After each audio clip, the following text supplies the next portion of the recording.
Hello, hello, picture book creators. Welcome to my channel. Have you been considering or aching to write a kid's picture book that rhymes? It is so much fun to write and rhyme, but there are some special considerations you want to keep in mind. And today I'm going to unpack for you a little bit about the difference of writing from a rhyming perspective or a prose perspective and what you want to consider with the final outcome of your children's picture book. Now, all of us love a good Dr. Seuss. We love the rhyme, we love the flow and the rhythm, and that is just an aspect of kids' picture books that I never want to lose. In fact, I'm currently writing a children's picture book in rhyme. I'm finding it to be particularly challenging for certain reasons I'm going to bring up later in this video. When you hear the word prose, P-R-O-S-E, it means you're writing in a form of writing that's straightforward without relying on rhyme or meter. So often when you go to look for an editor, and I'm just saying this as a side note, they will tell you whether or not they edit in prose or in rhyme. And there's some editors who simply won't edit rhyme. And so that is a little bit of a con. Now, when you go to write a children's picture book in rhyme, you might find, especially if you're self-publishing, if you're managing your own picture book creation, you're going to find like, oh, I have some particular challenges with writing in rhyme. One of them being that some editors don't like to edit in rhyme. Another is that it's very difficult to translate books in rhyme. It can be done, it has been done, but it is particularly challenging, and sometimes you can't quite keep the book in rhyme when it gets translated into a foreign language.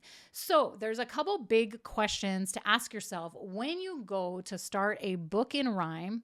You will ask yourself, is it okay if I have more of a challenge finding the right editor, and if I don't end up translating into other languages? So my recent publication for children's picture book is called Wait, Darling, Wait on Amazon. This is what is called prose. I could give it to the translator and they could translate it into the other language with fairly low difficulty because there was nothing to do with keeping a poem intact. Now, the other thing about rhyming that is a pro, like it's something really good, is it's great for language development.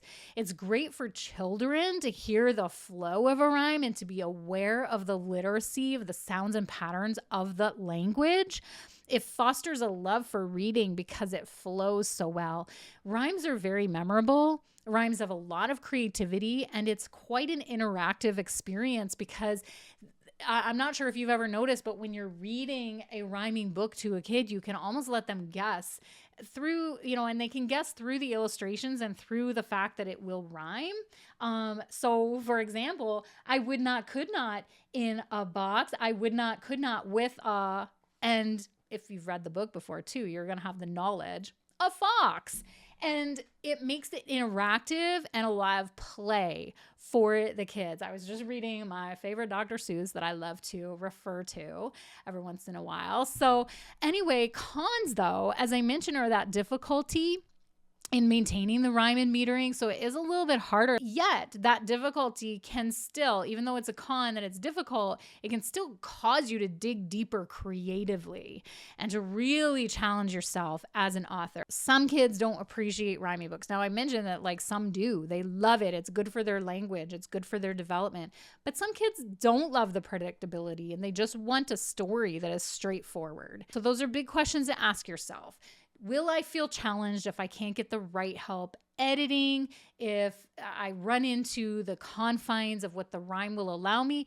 And will I be disappointed if I cannot translate this into other languages? Otherwise, have at it and have fun rhyming. In fact, I think it's a really good exercise for every author, children's picture book creator to make a little rhyme a day. Like, make a little verse, rhyme the most goofy, crazy thing you can think of through your day that it just doesn't even make sense. If you pick up to eat an apple, make a little apple rhyme. If you're like, telling your cat to get off the clean laundry, like make a little cat off the laundry rhyme.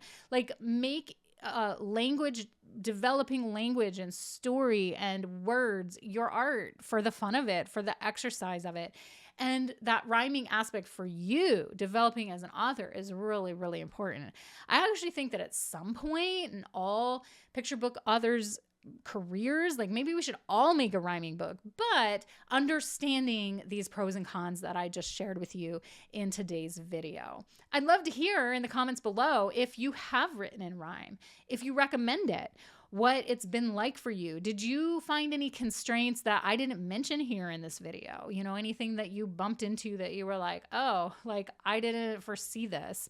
And I would love to hear your feedback on rhyme versus prose and what that's like for you. Here on YouTube, do all those things. If you've liked this video, hit the like, subscribe, bell, share it. Whatever you need to do to give this video some love would be much appreciated. My name is Marijanel, and I mentor picture book creators from idea to market, helping you develop your process and your art form as an author and or illustrator. And you can see all of my offerings in the links below. Check out what I do and who I am, and stick around this channel for lots more videos all about picture book creation. Until next time, picture book creators, remember your story matters.